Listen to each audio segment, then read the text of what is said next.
Ó, belezinha aqui, ó. Já tirei o vidro aqui, ó. Como eu falei pra vocês aqui, ó. Primeira linhazão, muito rápido pra tirar, né?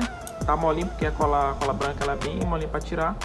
E aí nós vamos fazer só a limpeza aqui, tirar essa cola antiga aqui e colocar a cola nova. Dica importante: setor das câmeras não pode pegar calor, entendeu? Então se for para botar um calorzinho, mas é bem pouquinho, fazer essa rotação aqui, né, ó, para não aquecer as câmeras. Parte de baixo aqui também do nosso flex de carga não pode pegar calor, né? E aqui também aqui pela carregamento por indução. Então, muito importante essa parte aí. Então tá aqui, só limpar a cola branca agora e colar novamente a tampa.